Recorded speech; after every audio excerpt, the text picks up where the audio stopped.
जो hair loss पहले 35 to 40 की एज में होता था, वही प्रॉब्लम आज 16-17 साल के स्टूडेंट्स में दिख रहा है। और ये कोई एग्जैजरेशन नहीं है, ये मैं अपने ओपीडी में हर हफ्ते देख रहा हूँ। सबसे शॉकिंग बात क्या है, इसकी असली वजह शैम्पू नहीं, ऑयल नहीं और पोल्यूशन भी नहीं है। आज मैं आपको वो 5 असली रीजन बताऊंगा जो आज की जनरेशन अननोइंगली रोज करती है। और रीजन नंबर 4 वो सबसे ज्यादा लोगों पे अप्लाई होता है। आज की जनरेशन का सबसे बड़ा ब्लाइंड स्पॉट है डाइट। 2 सिचुएशंस देखो, वो स्टूडेंट्स जो वेट लॉस के लिए अचानक खाना कम कर देते हैं, 1 महीने में 5-6 किलो वजन उतार देते हैं, स्किप ब्रेकफास्ट, सिर्फ कॉफी या सिर्फ कीटो डाइट बिना प्लानिंग के लेने लगते हैं। दूसरा वो लोग जो पूरा दिन junk, Maggi, chips, cold drink, biscuit पे चलाते हैं। पेट तो भर जाता है लेकिन प्रोटीन, आयरन और विटामिन जीरो। अब साइंस समझते हैं, सिंपल चीज, आपके बाल बनाने के लिए बॉडी को सबसे ज्यादा प्रोटीन, आयरन और विटामिन चाहिए। जब आप सडनली क्रैश डाइट करते हैं तो आपके बॉडी का न्यूट्रिशनल लॉस हो जाता है और ये न्यूट्रिशनल लॉस आपके हेयर को स्ट्रेस में डालता है। फिक्स कैसे करेंगे? हर मील में प्रोटीन दीजिए, दाल, पनीर, सोयाबीन, स्प्राउट्स, ये सारी चीजें ऐड कीजिए। रीजन नंबर 2, काम का प्रेशर, करियर का डर, ब्रेकअप और सबसे बड़ा साइलेंट किलर, रात भर फोन, सुबह तक रील्स और कंपैरिजन। उसका चेहरा अच्छा है, उसकी गाड़ी अच्छी है, उसका मोबाइल अच्छा है। अब साइंस को समझो, जब आप लगातार स्ट्रेस में रहते हो या ठीक से सोते नहीं हो तो आपके बॉडी में कॉर्टिसोल यानी स्ट्रेस हार्मोन हाई रहता है। ये हाई कॉर्टिसोल सीधा आपके हेयर फॉलिकल्स को डिस्टर्ब करता है और उन्हें टाइम से पहले रेस्टिंग फेज में ढकेल देता है। रिजल्ट वही टीलोजन इफ्लुविया। इसको फिक्स कैसे करें? नींद को नॉन नेगोशिएबल बनाएं। 7 से 8 घंटे सोना ही है। रात में स्क्रीन से ब्रेक ले और स्ट्रेस के लिए कोई भी एक आउटलेट यूज करे। वॉक करे, जिम जाए, प्रेयर करे या बस जल्दी सो जाए। ये ज्ञान नहीं है, ये एक्चुअल डर्मेटोलॉजी है। थर्ड रीजन, ये रीजन दिखता बहुत सिंपल है लेकिन परमानेंट डैमेज कर सकता है।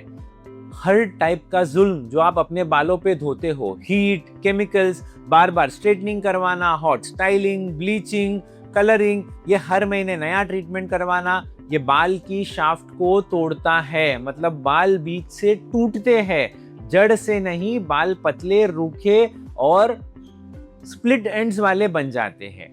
दूसरा, टाइट हेयर स्टाइल्स, और ये ज्यादा सीरियस है। टाइट पोनी टेल, बन, जिम का टाइट बन, एक्सटेंशंस जो बालों को लगातार खींचते हैं, इसका नाम है ट्रैक्शन एलोपेशिया। इसको ध्यान से सुनिए, ट्रैक्शन एलोपेशिया शुरू में रिवर्सिबल है, लेकिन अगर आप सालों तक बालों को खींचते रहो तो फॉलिकल परमानेंटली मर जाता है, वहां से बाल कभी वापस नहीं आता है। और ये वाला हेयर लॉस परमानेंट हो सकता है। अक्सर ये हेयरलाइन के कॉर्नर्स पे, टेम्पल के पास पहले दिखता है। अब इससे बचे कैसे?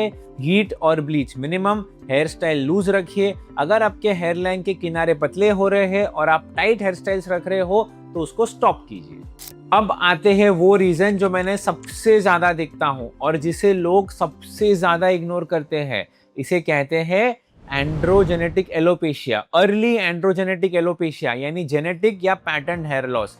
पुराना मिथ ये है कि 40 के बाद होता है ये तो, लेकिन ये गलत है। आजकल हम 18 से 20 के एज में भी ये शुरू होता हुआ देख रहे हैं। इसका साइंस क्या है? अगर आपके फैमिली में पापा, मामा, नाना, दादा किसी को भी बाल गए हैं तो आपके फॉलिकल्स एक हार्मोन के प्रति ज्यादा सेंसिटिव हो सकते हैं। उस हार्मोन का नाम है DHT। DHT धीरे धीरे आपके फॉलिकल्स को छोटा करता है, इसलिए पहले बाल झड़ते नहीं हैं, सिर्फ पतले होते हैं। याद आया जो मैंने इंट्रो में बताया था? लड़कों में हेयरलाइन पीछे जाती है, यानी एम शेप या क्राउन पीछे के एरिया से बाल पतले होने लगते हैं। लड़कियों में बीच में से पार्टीशन लाइन बड़ी होने लगती है। और यहाँ जिम गोइंग लड़कों को एक इम्पॉर्टेंट वार्निंग दूंगा, वे प्रोटीन बाल नहीं गिराता, ये एक मिथ है। लेकिन एनाबॉलिक स्टेरॉइड्स, वो इंजेक्शंस और पिल्स जो जल्दी मसल के लिए लिए जाते हैं, वो जेनेटिक हेयर लॉस को रॉकेट स्पीड से एक्सेलरेट कर देते हैं, DHT बढ़ा देते हैं। तो अगर आप शॉर्टकट ले रहे हो, समझ लो आप अपने बालों को भी शॉर्टकट दे रहे हो। ये रीजन इसलिए खतरनाक है क्योंकि लोग इसे महीनों तक तेल और होम रेमेडी से ट्रीट करते रहते हैं, जबकि इसका ट्रीटमेंट बिल्कुल अलग है। और जितनी जल्दी इसको पकड़ लो उतना ज़्यादा आप अपने बालों को बचा सकते हो। इस पे एंड में मैं वापस आता हूँ। कई बार हेयर फॉलिकल्स स्कैल्प की नहीं, आपकी अंदर की किसी प्रॉब्लम का सिग्नल होता है और ये रीजंस है जिनके लिए आपने कभी ब्लड टेस्ट नहीं करवाया। कॉमन छुपे हुए ट्रिगर्स क्या होते हैं? Iron and vitamin D deficiency India में बहुत कॉमन है, खासकर यंग एज ग्रुप में। थायराइड, अंडर या ओवर एक्टिव थायराइड दोनों हेयर फॉल को ट्रिगर करते हैं। लड़कियों में PMOS या PCOS, अगर पीरियड्स इरेगुलर है, चेहरे पे एक्स्ट्रा हेयर ग्रोथ है, एक्ने है और साथ में हेयर थिनिंग है, तो ये एक पैटर्न है, इसे इग्नोर मत कीजिए। डैंड्रफ या स्कैल्प ट्रिगर यानी सेबोरिक डर्मेटाइटिस, ये भी आपके हेयर फॉल का ट्रिगर कर सकता है। पॉइंट सिंपल है, अगर हेयर फॉल 3 महीने से ज्यादा चल रहा है तो अंदाजा लगाना बंद करिए। एक बार प्रॉपर डर्मेटोलॉजिस्ट को कंसल्ट कीजिए, ब्लड टेस्ट करवाइए, सब क्लियर हो जाएगा। अब आते हैं आपके सबसे बड़े सवाल का सीधा ऑनेस्ट जवाब देने के लिए, क्या बाल वापस आ सकते हैं? और इसका एक आंसर नहीं है, ये डिपेंड करता है कि वजह क्या है। अच्छी खबर, पहले अगर आपका हेयर फॉल डाइट, स्ट्रेस, नींद डेफिशिएंसी या किसी बीमारी से हुआ है यानी टीलोजन इफ्लूवियम है, तो 95% केसेस में बाल वापस आते हैं। ट्रिगर ठीक करो, 3 से 5 महीना अपने बालों का ध्यान रखो, डाइट का ध्यान रखो, स्ट्रेस कम करो, बाल वापस आ जाएंगे। ट्रैक्शन से हुआ है, अगर आपने जल्दी पकड़ लिया तो वापस आते हैं, लेकिन अगर सालों तक इग्नोर किया तो हेयर फॉलिकल मर जाते हैं, फिर बाल वापस आना पॉसिबल नहीं है। तो सबसे जरूरी मैसेज, हेयर फॉल को इग्नोर करके अपने आप ठीक हो जाएगा मत सोचिए, और रैंडम यूट्यूब रेमेडीज पे महीने बर्बाद मत कीजिए। एक बार सही डायग्नोसिस करवाइए, रिवर्सिबल है या नहीं, ये एक डर्मेटोलॉजिस्ट आपको एक कंसल्टेशन में इमीडिएटली बता देंगे। टाइम ही आपका सबसे बड़ा इलाज है।